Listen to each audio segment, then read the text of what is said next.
Hello, ladies and gentlemen. Welcome to this edition of Global Insight on For You Media Africa. It is the first for this week, and today, the 22nd of October 2024. On the table, we're looking at the Brics Summit, which is opened in the Russian city of Kazan, and asking the question of what clear agenda for the bloc as leaders assemble to discuss or deliberate on key issues. The 16th edition of the Brics Summit under the chairmanship of the Russian Federation is opened in the Russian city of Kazan, bringing together member countries, high-profile invitees, and other relevant stakeholders that align with the Brics ideology and agenda of a multipolar world. It is holding under the theme strengthening multilateralism for a just global development and security. Experts alert that the Brics Summit in Kazan represents a pivotal gathering on the horizon, signaling a potential shift in the global geopolitical landscape.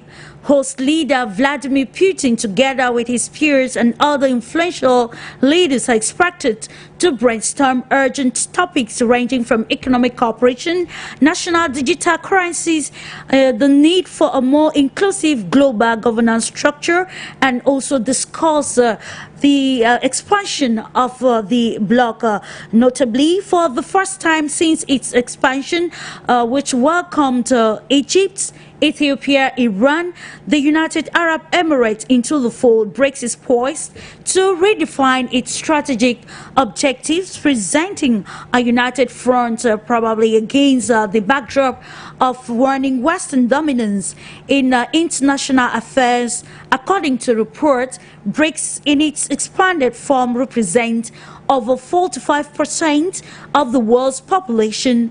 The summit therefore represents not only a series of diplomatic or bilateral meetings, but marks a new era of collaboration and transformation on the global stage as the bloc actually moves towards ensuring a multipolar world or a new world order. And we ask this question: what is that unique agenda that the Brics bloc can bring to the table to help navigate the transformative world? Together with a panel of experts, we're going to analyze deeply these peculiarities of this Brics Summit, the 16th edition holding in Kazan, Russia. To note that it is the first to hold in the new dispensation of the bloc that is admitting new members, which we just highlighted. So we're going to navigate all areas: politics, economics, and you can name the rest, just to mention that it is a discursive and informative show, Global Insight. And of course, we are going to be live on Facebook and For You, and YouTube, For You Media Africa English. We welcome all your comments as we continue to discuss issues of topical importance. Now let's move straight away to acknowledging the guests who are already locked in, and I take you to South Africa to welcome PASEKA PHARUMELE, academia, member of Pan-Africanism and the Convention for Pan-Africanism and Progress. Sawubona, PASEKA. Thank you for inviting me. I'm looking forward to engaging my fellow panelists on this important subject matter. Thank you. Thank you too for giving importance to this very topic, which is looking at the place of Brics, especially as the world is advocating for a new world order, a new setting that will inculcate particularly countries of the global south. And to the United States of America, we are welcoming Achille Eke, economist, banker, international financial expert. Welcome to the program, sir. Good afternoon, Clarisse. Good afternoon, all the viewers of this fantastic show. I am back in the United States after a short stay in Cameroon for 3 weeks. So we had a chance to discover, the beautiful studio where this broadcast is being done from. So I really appreciated the opportunity to meet you and other people behind the camera that are doing the legwork to make sure this program, it reaches all the different corners of the world. So thank you for inviting me once more, and I appreciate it. Thank you.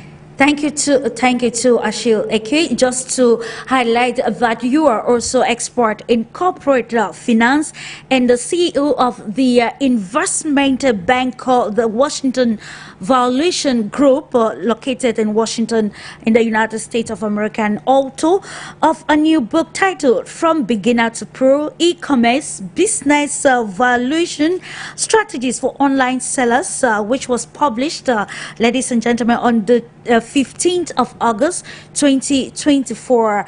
Joining us live from Kazan is PURNIMA ANAND, who is President Brics International Forum. Hello to you, madam. Thanks for honoring our invitation this day.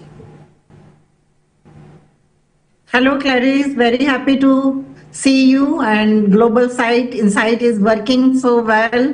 Always you catch the international important topics. And now from Kazan, international stage is ready, and we are waiting for New World Order Insight. And through your channel, I will share whatever I am looking here. Absolutely. Thank you very much to invite me. Of course, and I will kickstart with you, dear PURNIMA. You are live on the field there in Kazan, Russia. So what is the atmosphere like as the first day of the 16th edition of the Brics Summit opens in the Russian city? Clarisse, yes, from yesterday, all the leaders from international community arrived, and our Prime Minister Narendra Modi, China President Mr. Jinping, I observed Mr. Ramaphosa from South Africa.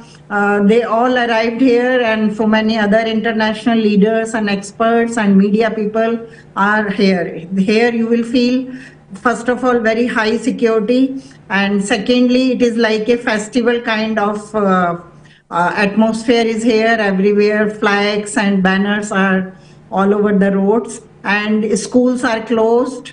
Nearly 20,000 people are away from the central part of the Brics Summit. So the state head, Mr. Rice, welcomed the international guest at airport, and in morning, President Putin had bilateral meeting with Brics New Development Bank chief, and they discuss about currency issues. And secondly, bilateral meetings are happening from afternoon till evening, and now I think all guests are in gala dinner. So we are expecting declarations tomorrow, and among these declarations, peace treaty and currency is the main issue. Okay. So it is a new stage of new democratic values. Let's see what declarations will come for New World Order and for the humanity cooperation for our Brics countries, and how new economic development will take place. So tomorrow we will see after declarations. Absolutely, it is imperative to understand all of the stakes as the leaders are meeting in Kazan. And we continue with you, Achille Eke, giving taking a holistic approach of what you think about the peculiarities of this summit, what it stands to present to the global world, where we have noticed shifting alliances and maybe new cooperations. Thank you so much, Clarisse. The Brics Summit in Kazan presents a pivotal moment for Africa to assess its role in reshaping global governance structures. From a Pan-Africanist perspective, the summit's agenda offers both opportunities and challenges for the continent, which has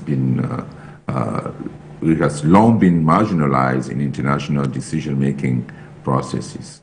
So Pan-Africanism as an ideological force seeks to unite Africans African nations and people in their struggle against historical subordination and also economic exploitation by global powers.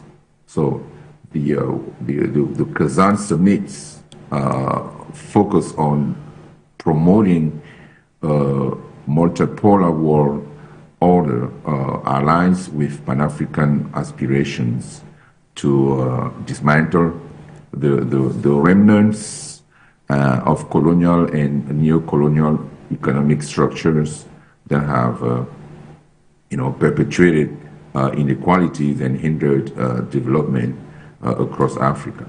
So the potential expansion of Brics through new partnerships could provide African countries with a platform to collectively negotiate better terms in global trade and global finance as well. So this aligns with the Pan-African goal of fostering continental integration and unity, as evidenced by initiatives, like the African Continental Free Trade Area, which aims to boost intra-African trade and therefore reduce dependency on external powers. Despite these opportunities, African nations must navigate several challenges to leverage Brics for their benefit, right? So, on the economic sovereignty aspect, African countries must assert their economic sovereignty by developing policies that prioritize local needs over external interest. So this involves moving away from neoliberal policies that have historically favored Western interests at the expense of African development. And then on the collective bargaining side, the strength of Pan-Africanism lies in its ability to mobilize collective action. So African nations should use the Brics platform to advocate for reforms in global financial institutions, aiming for more equitable representation and decision-making power. On the sustainable development aspect, as Brics discusses sustainable development and energy transitions, African countries should push for solutions that address their unique challenges, such as access to clean energy and climate adaptation funding. So overall, for Pan-Africanism to effectively influence global transformation through Brics, African leaders must demonstrate political will and unity. This involves transcending national interest to embrace a continental vision that prioritizes the welfare of all Africans. By doing so, Africa can position itself as a formidable force in global governance, advocating for a fairer economic system that benefits not only the continent, but also contributes to global stability and prosperity. So to conclude, the Kazan Summit represents a critical juncture for Africa within the Brics framework. By embracing Pan-African principles of unity, self-reliance, and collective action, African nations can play a significant role in shaping a new world order that is more just and equitable. Thank you. Indeed, creating a new world order that is more just and equitable.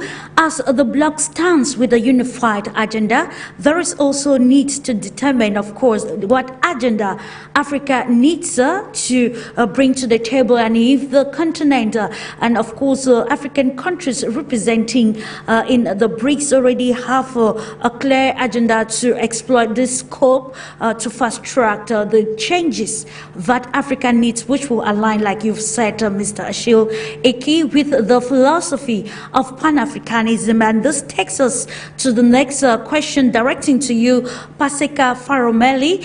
Of course, the South African President Cyril Ramaphosa is already in Kazan, and while deliberations are going on, he has advocated for the need for other Brics member countries to ensure that they work together with the African continent to build post-industrialization drive for the continent to thrive in this new world order. So with this, what can you allude as per the scope for Africa at the BRICS and the peculiarities of the Kazan Summit?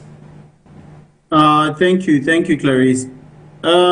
This is I fully understand where the president is coming from in his argument that there needs to be a combined effort for us to successfully be able to enable the continent of Africa to move forward in its industrialization.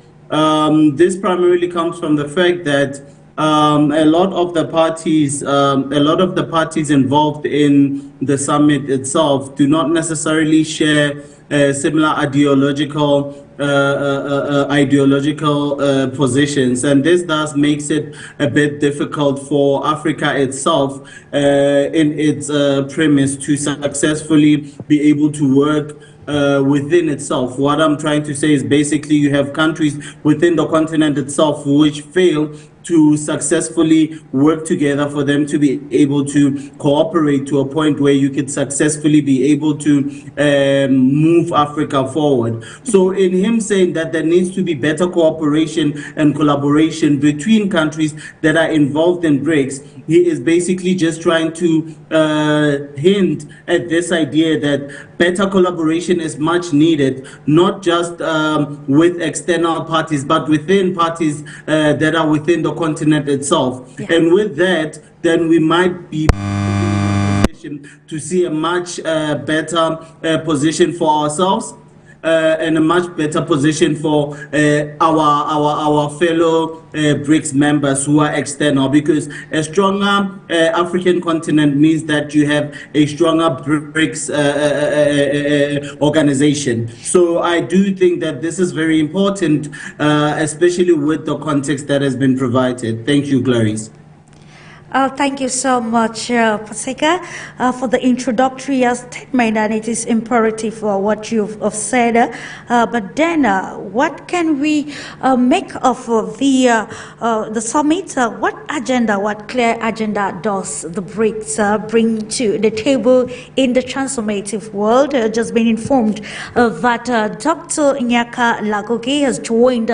He's a professor of history and Pan-African studies at Lincoln University, Pennsylvania, in the United States of America. Welcome, of course, for the first time to Global Insight, your discursive program, Dr. LAGOKE, and we are looking at the stakes as leaders meet in Kazan, as meet in the platform to discuss the global world, a new world order. In your own capacity or perspective, what do you think is that clear agenda that these leaders can bring to the table to make the world of multipolarity a clear one that will inculcate, of course, the interest of nations, particularly in the global south, and most importantly, defending the African agenda? Yeah, thank you very much for the opportunity. I'm glad to be here with PURNIMA and my friend PASEKA, PHARUMELE, and the gentleman who spoke very well about Pan-Africanism. The first thing that I want to say is that for me, the BRICS the institution gives the power of choice to African countries. This is one thing I say. We welcome the existence of the BRICS. Because the institution is going to contribute to the building of a polycentric world, because we want multiple centers of power in life, in the world, because when you have only one bloc that is dominating the entire world, that is imposing its worldview, of course, it may alienate other cultures and other worldviews. Absolutely. That is the first thing.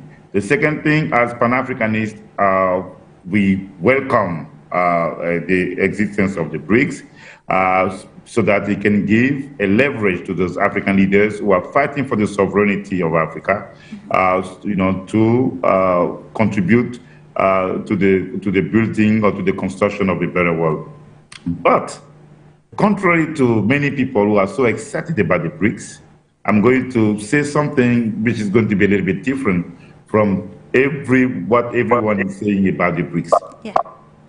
For me, I have an issue with the fact that the modus operandi of the BRICS, when it comes to the economic worldview, seem to be in line with the neoliberal worldview that is dominating international affairs or international economy.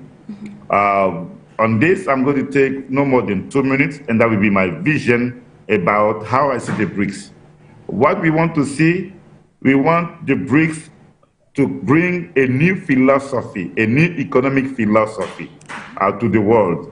Because when you have a new philosophy, then everything that you do has to be according to that new philosophy. Sure. If the West has been plundering the resources, exploiting the world in the name of capitalism or in the name of neoliberalism, the countries of the BRICS, they have some alternative worldviews.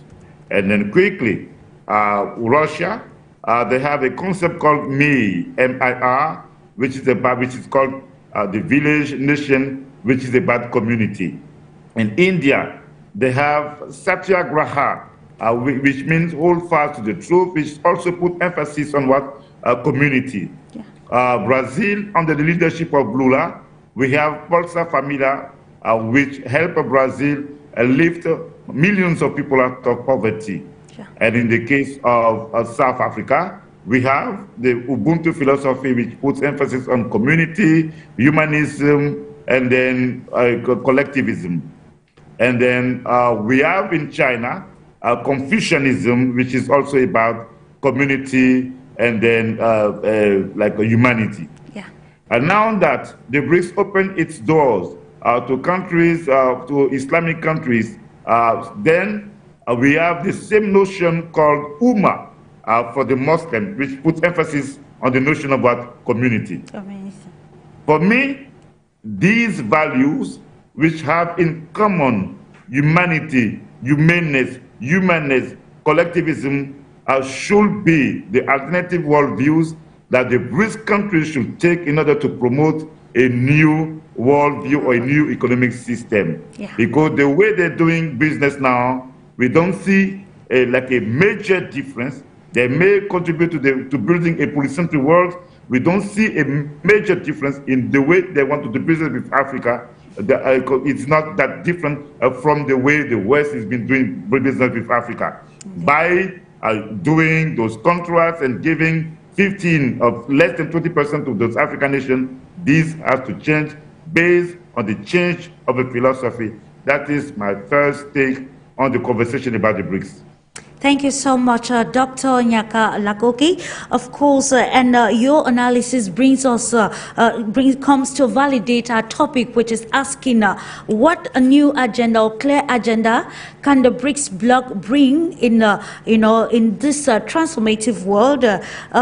Madam PURNIMA, you may want to maybe comment on this ideology or this viewpoint shared by Dr. GNAKA LAGOKE on how the BRICS, the new BRICS that has opened its doors for more members can navigate this transformation phase and bring forth a defined philosophy. What do you think can be done to review or redefine the modus operandi of the BRICS bloc as leaders deliberate in Kazan? Right now in 2024, we are organizing 16th BRICS Summit.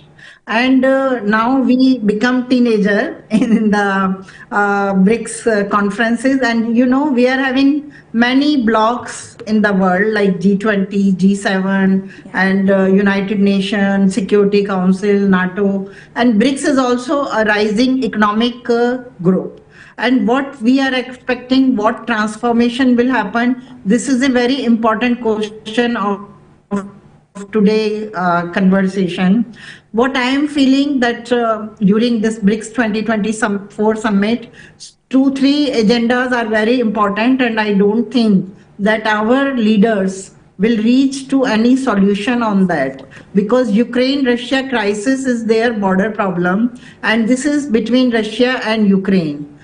International agencies cannot solve their border issues. So they have to decide, and Mr. Zelensky cannot go back because he is having backup by NATO and Western countries. And President Putin cannot go back because it is important to save his borders. So on this agenda, I don't think any transformation easily is possible. Second agenda is currency, because now BRICS countries wants to do their bilateral trade, or in the Eastern world they want to do trade. And World Trade Organization having their international legislation which every country follows. And secondly, every country is having federal bank, central bank, which governs all the bank of that country. If we will give another currency in BRICS bloc, that means we have to shake our all central banks. And if our central banks will shake up, then all the country banks will shake up. So it is also not very easy to declare BRICS currency or any other currency because all countries cannot be commonly agree on this issue. Yes, President Putin 2-3 days back declared in one conversation that they are agreed on new currency, on digital currency. So this transformation is really good, and it is happening through BRICS platform. It is also good because already we are working on Bitcoin and USDT and many other cryptocurrencies. So I think this transformation is happening. And secondly, before BRICS currency, people are the two countries are interested to do bilateral trade, and this bilateral trade can be do by their local currencies or against the gold. So these possibilities are happening, and in Eastern countries, this new trade circulation is started already. So this transformation are going on. And third thing, which is very important, is security. Under security regimes, we are observing that in BRICS countries, every country is having their border problem. Okay, so like we are having India is having border problem with Pakistan, Sri Lanka, Bangladesh, and China. And around our border problem, we cannot solve in one day or in one conference. There is long conversations and long understanding of security organization is required. Recently in St. Petersburg, our Security Council chiefs met during BRICS Summit routine meetings. And from India, Mr. Ajit Dubal, and from China, Mr. Wang was present. And BRICS is the platform where we can have good dialogue with China, and China can discuss with India. So there, these two security chiefs discussed, and they decided that they will shortcut the defense budgets, and without confrontation, they will make the solutions at their borders. So it is a very big transformation, and due to this discussion and agreement, India and China will be able to save their 75% of defense budget. It is very big deal, and we are having one security among us, that we will not attack on each other. So this transformation is very important through BRICS platform between China and India. This is the result we can say. Similarly, India is doing more transactions with Islamic world.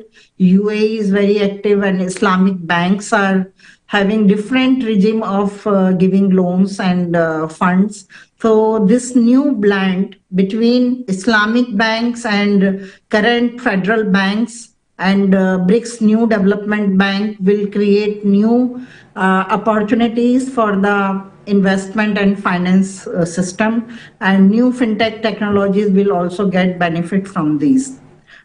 new blends of finances. So this is another transformation, and one more important issue is climate change. Okay. So I feel China and India and Russia are very active on it, and Russia is having credits against energy and carbon bonds, and China is having very big funds of ESG, and they are working on green technology. Recently I was in China and work with them on Belt and Road Initiative. Okay. So they are having all the development on this route by green technologies and green funds. So this is a good information for the world that how we can organize our common agendas with carbon credits and green technologies and green funds. Okay. So I hope these common agendas are very good for all our international players and stakeholders. And this is good thing that from the Brics platform, all these new beginnings are happening. All right. Thank you. Thank you so much, dear Purnima. And of course, listening to the analysis you've brought forth, it brings us to the conclusion that to be able to have this clear agenda, there is need for a compromise and more practical collaboration that will make the new world different from what is already existing. And coming back to you, Mr. Ashil Eki, let's look at it from the economic viewpoint. Dr. LAGOKE highlighted something very peculiar, that people actually, some pundits have been sharing the same opinion, how to make the new world order different in all dimensions from the existing world order, like maybe not just moving from, dominance moving from the west to the east, whereas the system remains the same, or just a particular people coming to the harm. From the economic perspective, how can, structures like the Brics be a solution to maybe redefining the international financial architecture that will, bring about a compromise in, some other countries dominating others, but ensure that nations have, economic decisions to make that will benefit the global world in the new world order, and particularly driven by the Brics, expanded Brics bloc? Well, that's a very good question. And Dr. LAGOKE mentioned that he's looking for Brics to bring in a new philosophy, especially on the economic front. And I don't know if Brics were created or Brics came together as a result of an ideology. I don't think they came together as a result of an ideology. It's more or as a result of trying to get away from the West and all these institutions, all the domination and everything else that that we've been dealing with for the past few centuries. So it's more of a reaction. It's more reactionary than really philosophical. And the goal here is to allow every country in the world to do business with whoever they choose to do business without any hindrance from the United States or from the West. And so it's more of a liberating or liberation objective, than an ideological group. So, and I don't think that would work. I mean, we used to have communism in the past against capitalism. That whole system, broke down and everything. And so I don't think that's what people going into Brics are looking for.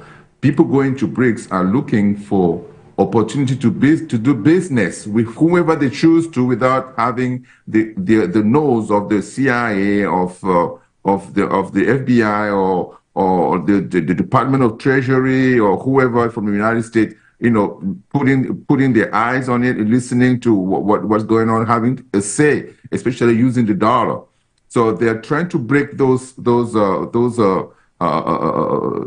ties with the dollars as well, and try to use their own currency to do business without having to necessarily use the dollar to buy whatever product they want to buy, like oil and anything else.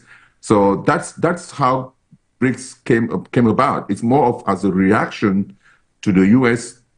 expansion, domination, the dollar domination, the United States control over the world economy, than an ideological group or something that was thought out in the past, or maybe a vision or philosophy they want to put forth. So that is the thing, and I don't think if we go back to the different ideology that we used to have in the past, people will like what the BRICS will give them. So I think people going to BRICS is just for them to be able to free themselves from the domination of the West.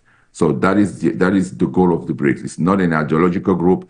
And what Dr. GNAKA is talking about is trying to figure out how the BRICS can create an ideology that will encompass all these countries and all the different economic philosophies and create one philosophy for all these members. I don't think that's feasible, not at this point anyway. So it's going to be challenging if they try to do that, because the world already went through those different blocks, philosophical blocks, for the past few years and centuries, and it keeps the world on edge of war all the time. No one has time to think of development. We keep thinking about how to protect ourselves from the other bloc, and that is not what the world wants today. So that's what I would say. I don't think it's a good idea to do that. What is important for Africa, for example, if Africa is an African, is for us to have the opportunity to do the business with whom we choose to. It's too much of the West bearing on our shoulders to figure out, hey, what is it that we're doing? Try to figure out what is it that we want to do. How do we prevent you from doing it? How do they prevent us from doing things that would prevent, that would go against their own interests, their own agenda, their own things. So no, we want to we want to be free. That's what multilateralism is. I mean, what's that? Multipolarity is the concept of BRICS. Multipolarity, different polarities. No one group or no one country can dominate the world. Everybody should be playing its own cards in the world to allow everybody to succeed, by its own means, using its own currencies, using its own economic policy or monetary policy so that's what the world wants today, and that's what I would say would be able to help Africa figure out its own path, because if we stay into blocks, then we're back to what we used to be in the past. So that's not going to help us much. Okay, thank you for that, Shiolaki. And of course, the underlining question is, what is the feasibility of all of these, and what can we pick from what the world has been, especially after the Second World War, in 1940, after 1945, a new setting came that we are still actually living under. And I think that is the reason why many countries or new emerging powers are advocating for these, differences or maybe practical reforms to be implemented at every level to bring about a more balanced world. And coming back to you, PASEKA PHARUMELE, we just mentioned the fact that we have emerging global powers, and of course bringing about changes in the world's setting. So in your own perspective, first of all, trying to identify those indicators of global transformations, and what do you think the emerging powers which are grouping under the BRICS bloc, and maybe the role they can play to shape this new world order, and of course with the respect of sovereignty. Here, sovereignty, we're not just talking about political sovereignty, but primarily economic sovereignty, which has actually hijacked, many countries in Africa are not able to thrive economically because there is not that, economic independence. So how can we use these indicators of global transformations under the BRICS to reshape or redefine the setting of the global world? Thank you, Clarisse. I don't know, Nyaka, I felt that you wanted to respond to Brother Chile. I'm not sure. Did you want to? No. So No, I will actually Clarisse, come subsequently to that, Paseka. yeah, go ahead. Yes. Clarisse is doing the show. All right, thank you. I think that there's a problem, and I've been thinking about what Brother Chile just spoke to, which basically goes back and it speaks to the question that you just asked about what is it that these new powers can actually do to successfully navigate us out of the situation that we are in. There's a fundamental thing that the brother spoke to, that people just want to survive and exit from the disparities that they currently face. No one wants war. No one wants to struggle. You know, sure. Unfortunately, in terms of what we are seeing in our modern day reality, there are still countries that are psychologically and ideologically stuck in the Cold War. Countries that believe that when you align yourself with a specific country, your ideas, your economic ideas specifically, anti them. So they basically believe that there shouldn't be a multipolar way of thinking and looking at the world, but there should be a one set way of looking at the world and existing. And that is very problematic. These are countries that eventually end up influencing elections of different countries. These are countries that eventually affect, these are countries that start civil wars in these countries. Specifically, the country that I'm referring to is the United States, is one of those where we can make the argument that ideally countries want to survive. We just want to align ourselves to countries that want the same thing that we want.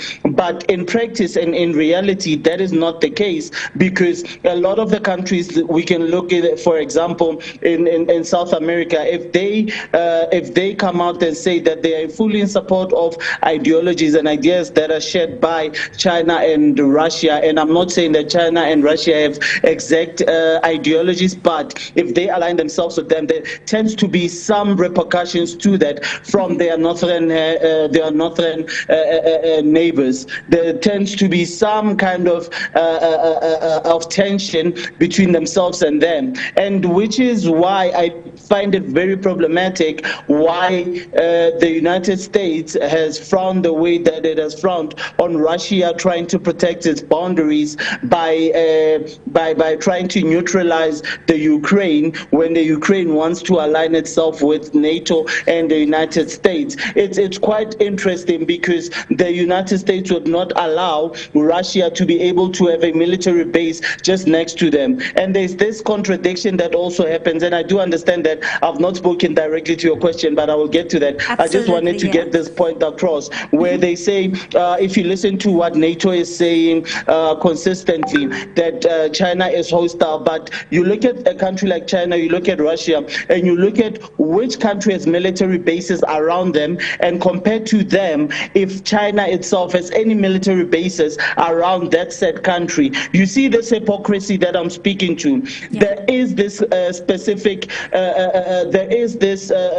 specific problem that I want to identify when speaking to the ideas that we can liberate ourselves economically and be able to align ourselves with any country that we want to, because there is a country specifically, as I said, the United States, that I believe that is in perpetual what do you call this? In perpetual tension. Basically, they are always ready to go to war for their economic ideologies or for their political ideologies, even though I do not believe that they have the same ideology themselves within the United States political spectrum. So that was just to speak to something that I believe that Brother Chile spoke to, that it is important for us to keep in mind that it is not that easy for us to take a decision so that we can align with whoever we want to align with, because there are forces that are not enabling or allowing of that, and they will take control of what they want to take control of through force if needs be. Mm-hmm. So the countries that you are referring to specifically in this context, we are looking at these medium economies that are trying to get themselves further up high. They have potential to actually move there. I think that they call developing economies. They have potential to actually get there, but what they will need is they will need collaboration with these other major economies, specifically in the context of BRICS, China and Russia. They will need decent collaboration, which does not negate the sovereignty of the sovereignties of these said countries, these growing countries and growing economies. So if we have a situation where China and Russia does not play the role that the West has played, then we have a chance and the possibility of us finding ourselves in a different economic reality and spectrum. So if that was to happen, then we would be able to navigate out of the grasp of Western powers, economic and military powers, to find ourselves in a position of success that is outside Western ideology. And I do like the idea that GNAKA did mention, because it's an idea that we discussed over the years of thinking outside of what is currently common practice in terms of economic upliftment, where you start thinking of economic upliftment from all these different places, where you have these similar ideas of communities helping each other. But this does not necessarily speak to the idea of communism. Like he said, in South Africa, we have this principle of Ubuntu, which is very important because that can become a very functional economic system. But because we've been indoctrinated into thinking either socialism, communism, and capitalism, it becomes very difficult to see any other economic system that could actually navigate us off our current situations and realities. If we were to be able to decolonize those ideas that we believe are preset, and they are the only ways to think about the economy, the transfer of wealth, and freedom, basically, and political freedom specifically, then we will be able to find ourselves in a different position from where we currently find ourselves. Thank you, Clarisse. I spoke for too long. I apologize. Okay, of course, thank you. It was, of course, necessary. And this brings us already to some of the challenges that we have ahead as we continue to look up to the BRICS to bring about this new world order of multipolarity, bringing all parties on the table and listening to their own viewpoint. I think you want to comment particularly, Dr. GNAKA LAGOKE, maybe on what Mr. Ashil Eki alluded regarding your viewpoint, and probably come again with the question of what you think the collaborative effort among BRICS can do to reshape the BRICS and bring about a clear agenda that aligns with its preamble and the present dynamics of the 21st century. Yeah, thank you. I think I don't know if Ashil is an economist. I suspect that he may be an economist, and then he may even be somebody who believes in a neoliberal worldview, or maybe the liberal worldview. This is what I'm suspecting. So I was not talking about communism here. I've never been a socialist. I've never been a communist. The only thing I was saying is that, and you said it yourself, even when I came, and PASEKA, everything that I'm hearing, the BRICS countries want to build a polycentric world. Yeah. So when you want to build a polycentric world, what does it mean? It means that people want to have freedom. Right. And when people have freedom, it is about what? Economic freedom. The freedom, to trade with whomever you want, the freedom to engage in any direction that you think is good for your people. So the BRICS countries try. That is what when I say that they give the power of choice, because they're reinforcing the ability for African countries to enjoy to enjoy the freedom of diversifying the partners and then taking the different routes they want for the interest of the African countries or for the global South. This is the beginning. When we talk about neoliberalism today, the way they're doing business, there are some principles. One of them is the consensus of Washington. It is about what? You have to privatize, or you have to outsource, or you have to, they want less state.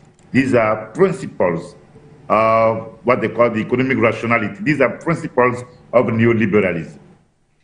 And then what the Brics countries want to do as they're building or shaping the world geopolitics, they want to de-dollarize the international economy, and they want to contribute to the decolonization of international economy. So what I'm suggesting is that, how do you decolonize? Like Clarisse said, we don't want the West to be replaced by the East or by the Brics countries on the pattern of doing business with Africa. So this is what I'm saying. So as we want to heal the planet, to quote Michael Jackson and Barack Obama, as we want a better world, we want that world to be sustained by values of humanity. And the values of humanity, of humaneness, of collectivism, of sharing compassions, those values can be found in the ideologies of the founding members of the Brics countries. And also, we can find the same ideologies in the values of the countries of like Egypt and Islamic countries that joined the Brics. And I'm going to say it again. China has Confucianism, India has Satyagraha, Brazil has Bolsa Familia, Russia has Me, South Africa has Ubuntu, the Islamic countries have Umma. All of them, they put emphasis on what? Solidarity, compassion, sharing. That's why I said that if they want to bring a new worldview, they want to do a new way of doing business, they should not do the way the US is doing business, that put emphasis on the interests of a small number of people to the detriment of the interests of the masses. Now, as I move to the next level, one thing that I've seen that I want to talk about is that there are countries like in Africa, like the Sahel states. We have Mali, we have Burkina Faso, and then we have Niger. These countries, they have shown to the West the interest to be free. They even asked the Americans and the French to leave their respective countries. If I were PURNIMA, if I were people who can talk to the leaders of the Brics, they need to come together with a plan that can be similar to the Marshall Plan that the Americans put into place in order to help rebuild Europe in the aftermath of World War II.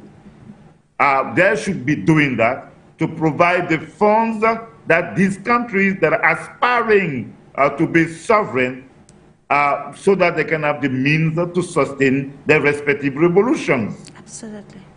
Mali has issue of electricity, Niger issue of electricity, Burkina Faso. While they're fighting against the West, or they're trying to free themselves from the West, they do not have the financial means in order to sustain and to support their respective revolutions. What the countries of the Brics are doing, for me, these are conversations that we need to have as we are talking about maybe the new mission of the Brics or the new vision of the Brics. But the most important thing is about building a polycentric world. It's about shared prosperity, and they need to do a little bit more than what they're doing in order to support the countries that are in need, that are trying to free themselves, from the European, as they're trying to decolonize their economies, and they try to decolonize themselves, and they try to free themselves. Okay, thank you so much, Dr. GNAKA. And just to remind you, ladies and gentlemen, if you are just tuning in, this is Global Insight, a discursive, knowledge-sharing program on For You Media Africa, where we seek to analyze topical issues and see where we can have a compromise that will fit in the new world dispensation. And with all that has been said, it challenges now the BRICS leaders who are meeting in Kazan at this particular moment. Like you mentioned earlier on PURNIMA, at the end of the summit, we are going to see a unified declaration coming from the member states, and I think it will touch the areas of economic politics and others as the world is maybe witnessing these transformations. So now, what do you think is the capacity of the BRICS under their new vision to bring about the reform of other maybe global structures that the BRICS group needs to align with, to be able to bring about the equality, this just and equal world that we are advocating for. We are looking at the United Nations Security Council and other bodies that will stand as impediment even to the vision of the BRICS bloc.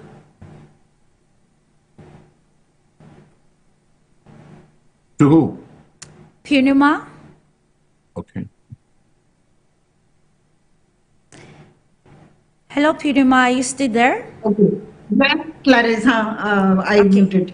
Okay, so this is very important question of the day.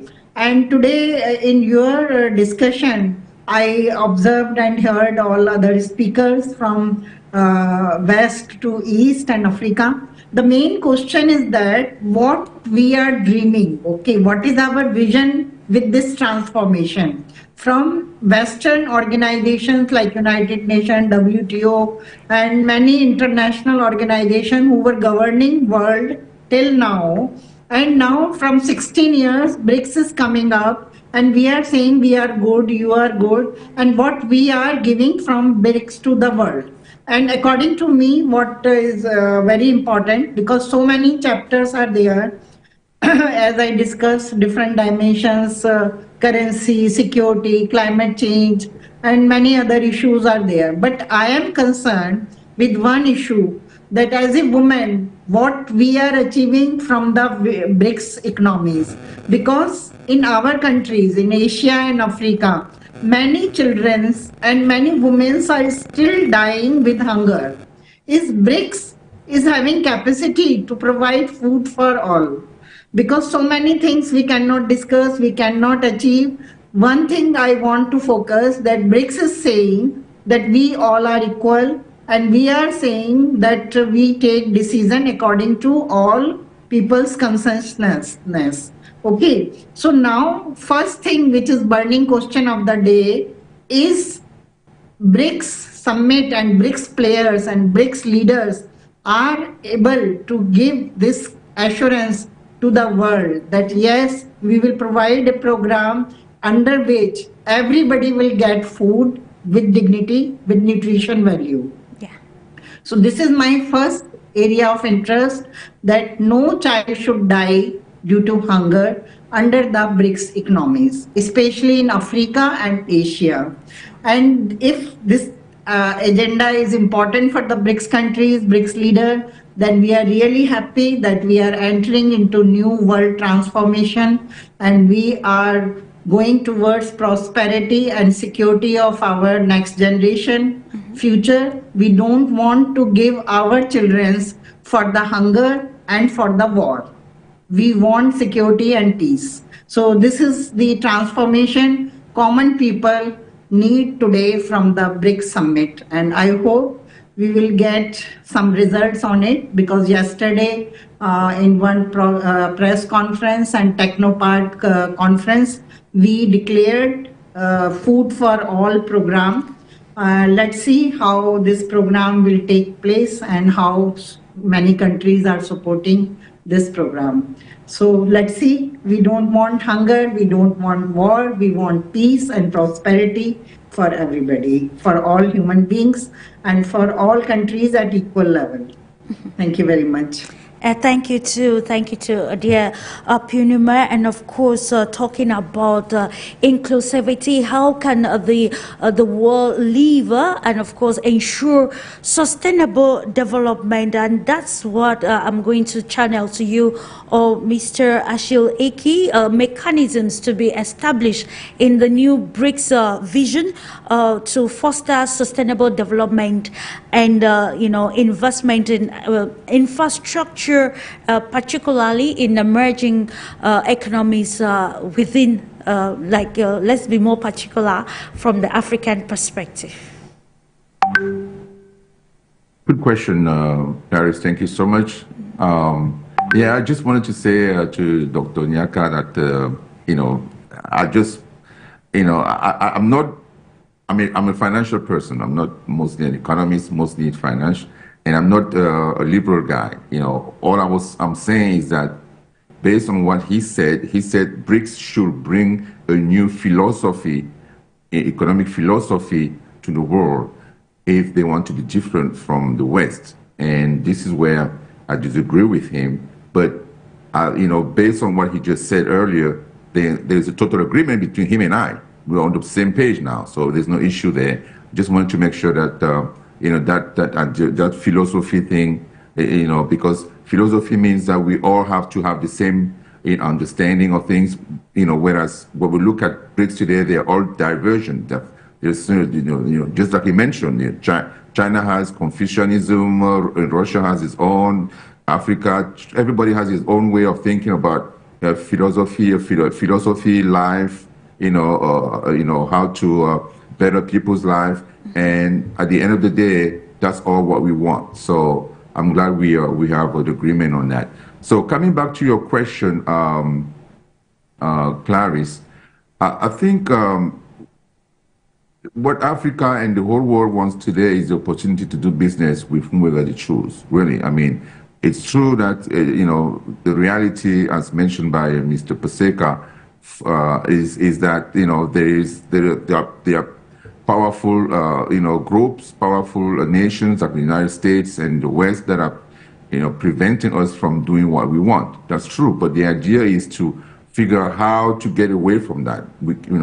That's a situation that we've been living for the past centuries, but we need to get away from that. And BRICS gives us an opportunity through its multipolarity, agenda, and also through the de-dollarization agenda that they're putting forward. It gives us the opportunity now to leverage those opportunities to free ourselves from that diktat, of the West. And that's where we are going to be able to find the partners that we need to free ourselves. We mentioned earlier the Sahelian country, that have been, that have been kicking out both the U.S. and the French militaries out of their countries. So how did they do that without, without shooting, without having a single shot?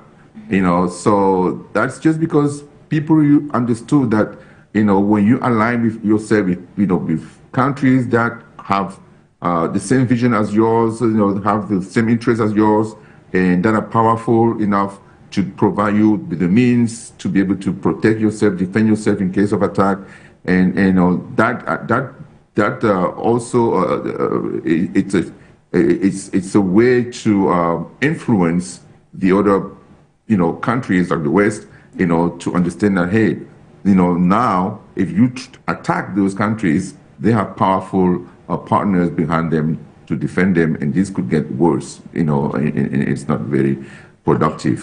So that's why they had to leave.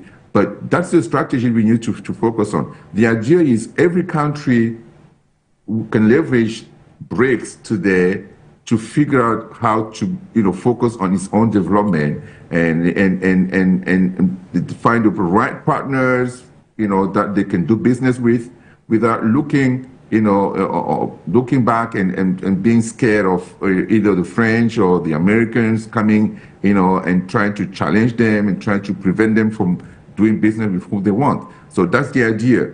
And we can use that as Africans, you know, as Pan-Africanists, to be able to build partnerships and then, you know, kick those, you know, those colonial powers out of the continent, and then organize ourselves within the continent, you know, using the different tools that we have. And those tools, some of the tools we need also to make some changes, you know, to those tools. I'm talking about here the African Union, for example, that is being financed, you know, by the West. You know, if somebody is financing your organization, they have a say in what you're doing in that organization. So we need to figure out the way to kick those people out and find a way to finance our own organization, and then you know, focus on liberating the whole continent, and therefore building a giant, powerful economic force that will have say in all the world matters. And that's the idea, you know, because if we don't do that, then we're still going to be depending on aid from you know, from this part of you know. Somebody also mentioned another Marshall Plan. You know, those things, I don't want to hear those Marshall Plans. This is what the U.S. did to build Europe and dominate Europe. Now Europe is becoming, you know, very slave, they're becoming slave countries to the U.S. today. No, we need to be able to build our own force, create our own development through our own means without help from anybody. Unless we are attacked, then we can have partners that can help us defend ourselves. All right. That's the idea. Okay, yes. Thank you so much, Mr. Ashil Ekeya. And of course, coming back to you, Dr. GNAKA LAGOKE, as you have mentioned the need for a new vision, new face for the BRICS to make it different from what the world is living now. Maybe on the 24th of October, leaders will be coming with a unified declaration after the summit. So in your own perspective, what do you think are those key points or areas where these leaders need to capitalize on and ensure that the world doesn't look like what is it with different people or organizations at the helm? Yeah, I was, because I was moving to another meeting, so I'm going to speak quick, and then, you know, I'm going to leave you guys. I said it already. One thing I learned doing work on international development is that usually the policies that people need to elaborate have to take into account the cultures of the people for whom they want to conceive the policies. Yeah. So I'm good. It's not to come back to the same debate with Ashil. Yeah. They need to put emphasis on values of solidarity. When we had COVID-19, for instance, we saw that the idea of living by the rules and the values of individualism, capitalism, and the neoliberalism could not help us deal with the COVID crisis. So solidarity values are important, and so these need to be, I will, if I were around, I will have suggested that to the leaders of the BRICS. That's number one. Number two, yes, we need to build the polycentric world, but they need also to work on the decolonization of the economy, which means that the structures of the African economies, the international, the patterns of international economies need to be decolonized. Number three, yes, the debate about the international institutions, particularly the United Nations, they need to deconstruct the way the international system was built. If we want a world of freedom, a world of solidarity, we cannot continue the way the international the United Nations is conducting its business.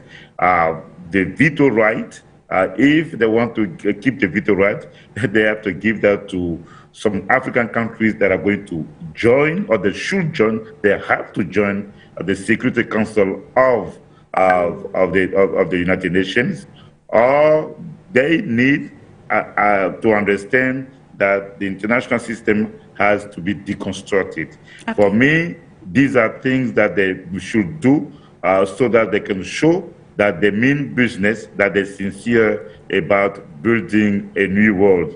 Point number 4, I have mentioned that already, countries like Mali, Niger, and Burkina that have already expressed the interest for true sovereignty need to be supported because they need help.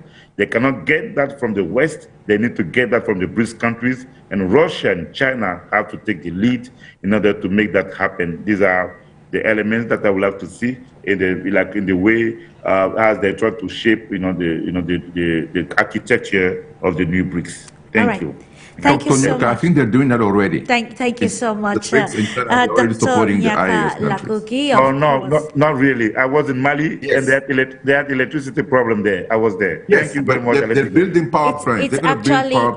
It's actually going to be a subtle process, and I think that with this new dispensation, but they're already doing it. So that's my point. We are doing it. We are saying the same things, but it feels like we're saying something different. No, we're saying the same thing. Thank you very much. Thank you so much, gentlemen. Of course, it is imperative that we reach a compromise of understanding, championing the African cause across the global world.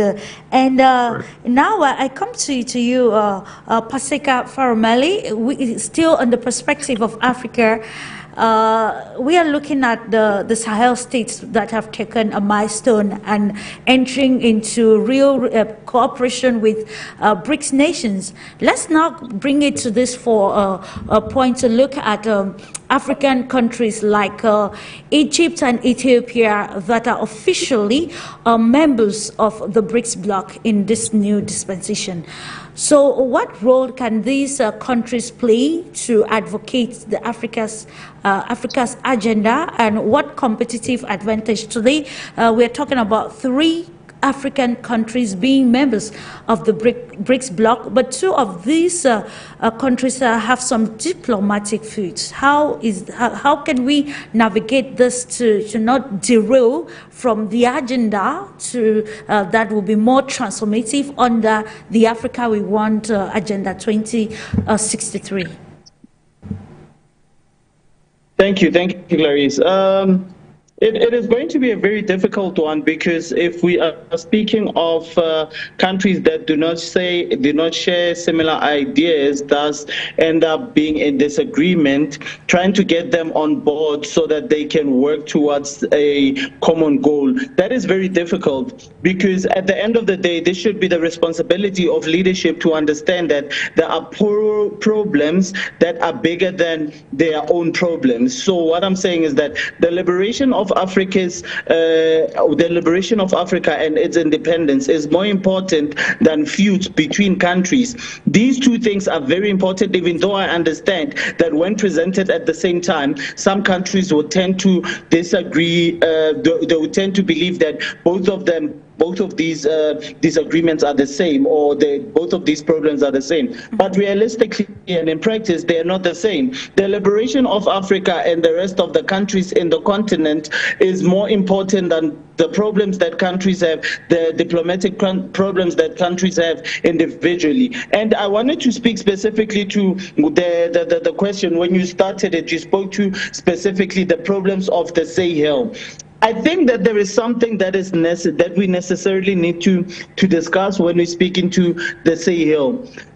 Africa's overdependence on foreign countries, specifically those countries of the Sahel, their overdependence on France, means that when you want to liberate yourself from the grasp of your colonizer, you will not be able to see any light for several decades. It is not something that is instant. And this is where I believe your question is coming from, that how do we then support those countries who are able to say they're going to cut ties, but they are willing to settle for several decades without having a stability? You know, they're going to have to find, they're going to take time to get into a stable state.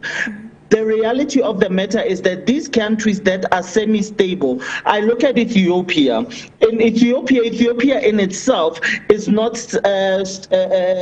it's not as stable as you would like it to be. Comparing Ethiopia's growing economy to maybe Egypt's growing economy, Morocco's growing economy, South Africa's growing economy, they are quite different. You know, Ethiopia, we know that they are strategically positioning themselves to progress, but they themselves are not as stable as you would ideally like a country to be. We know not so long ago there were issues that they have in Tigray, and we know that there is still several military groups that exist in that country. It becomes now very difficult to expect that country that is struggling from its own instabilities to come and influence or assist other countries that are in urgent need of assistance from Brics countries, specifically those in the continent of Africa. You see, so it becomes a bit complicated when you expect those who do not have enough to also be able to help those who have even less.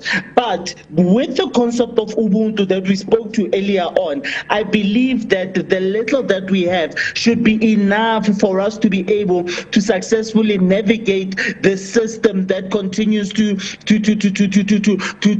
try and oppress these specific countries, those who are in the Sahel, so that other countries in the continent can also see that there is a possibility or there are chances that we can also survive if we were able to remove ourselves from these relations that continuously and perpetually oppress us. So it is more theoretical, but ideally in practice I think that I have somewhat given something that I believe is something of a solution, but with the understanding that it can't be perfect and it is going to be very difficult for everyone to be successful in their for countries such as Ethiopia to be able to liberate others when they themselves have their own problems. And it's a huge chunk of land, Ethiopia. There's huge areas that are still very fundamentally dry desert and rural. Thank you, Doris. Okay, thank you so much, PASEKA. We still have about some 9 more minutes to be together, and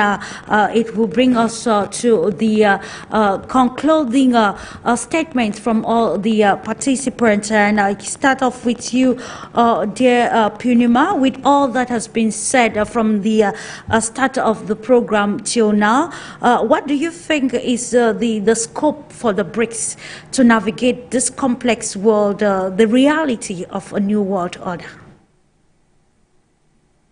As per today's discussion, we are observing different speakers and current world problem. Yes, it is very difficult to get solution in one summit because problems are there, and step by step we will find the solution.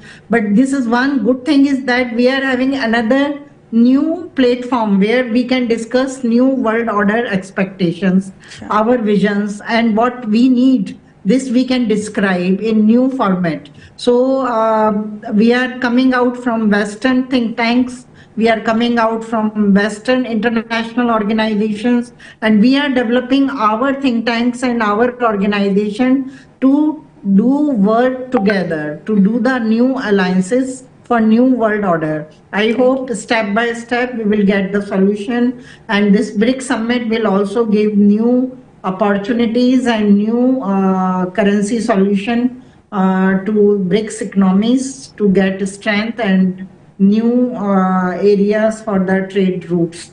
And I think at humanitarian cooperation, this is very important, that we should not depend on World Bank and United Nations food agencies. We should have our own capacity to feed our people instead of investing our money on international relation and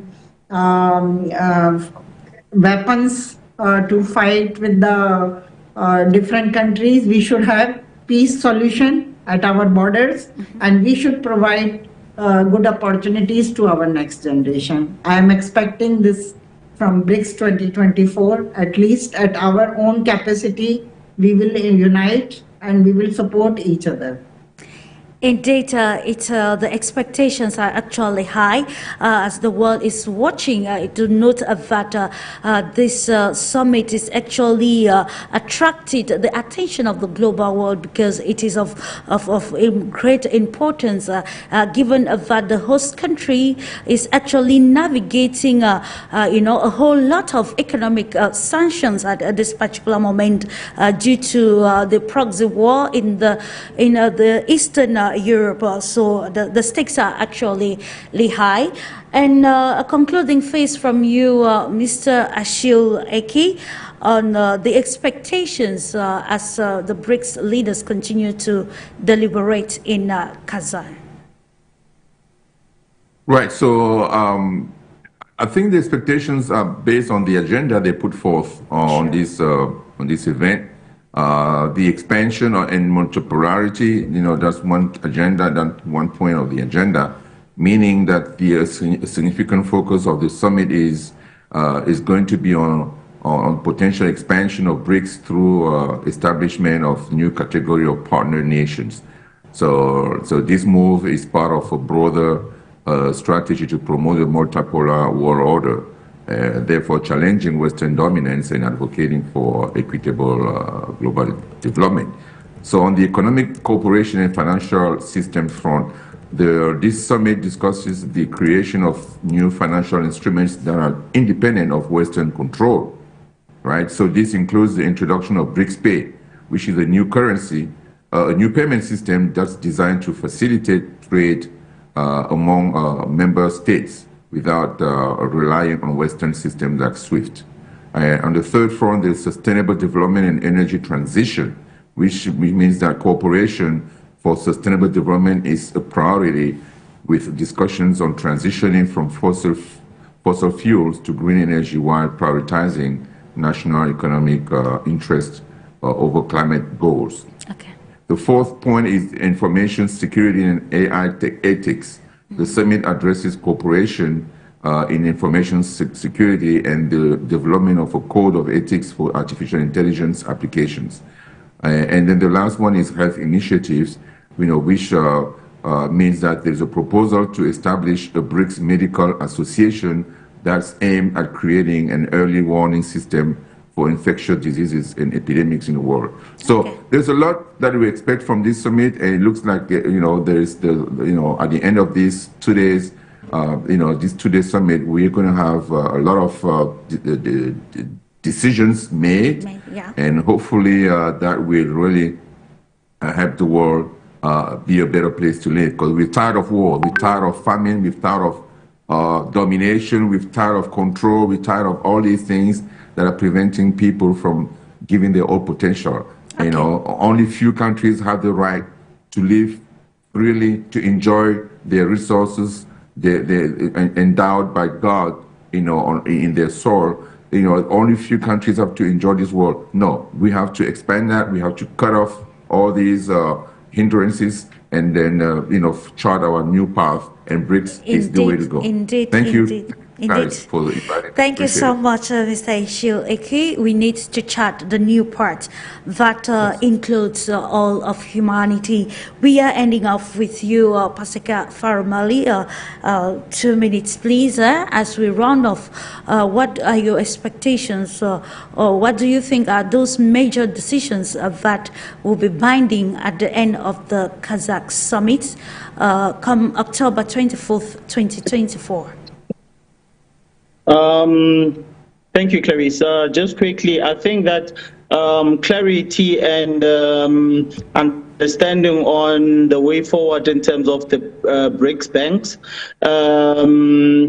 and how this will be able to help other countries, like with your previous question, which I'll not go back to, because I think fundamentally the one thing that holds back a lot of countries is that it is something that is an option for others than specifically for those on the Sahel who were able to take back what is theirs. Then we would be going somewhere. And lastly, and more importantly, I think that there needs to be clarity in terms of once you are a part of BRICS, what are your expected realities and what is expected of you. And what I mean by this is that you cannot have tensions within BRICS if you're working towards overtaking something as powerful as the dollar. You cannot. You will fail dismally, and that is unfortunately the reality of it. So if they were able to establish that these relations and rapports that they have internally are going to be stabilized so that they can do more work externally, then we would go somewhere. Thank you very much, Clarissa. I will leave it there.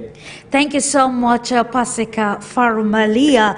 Ladies and gentlemen, I wish to appreciate all your insight as we navigated this topic of what clear agenda the BRICS has in this global transformation. As the days unfold, we're going to see the outcome, the final communique or declaration, and we are going to come back subsequently to analyze the feasibility of such a declaration. Just to note that For You Media Africa has a team in Kazan at the moment, as they are actually following and getting first-hand information on the development of this Croatia Summit, the 16th BRICS Summit in Kazan. And Jiks Nabisi actually prepared something for us, and with I will invite us all to listen to her live from Kazan in Russia.